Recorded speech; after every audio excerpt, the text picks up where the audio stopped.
Hi, it's Melissa from Creative Frugal Fun. Our garage gets super hot. It faces west. Let me show you how hot.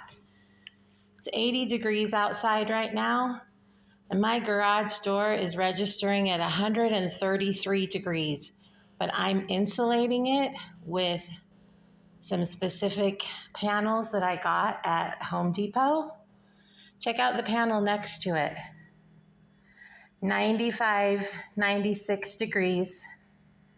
Original without the panel, 132. If you want to know more, check out Creative Frugal Fun to find out how I do it. 132, 97. That's a huge difference. So, Creative Frugal Fun on YouTube. Thanks. Bye.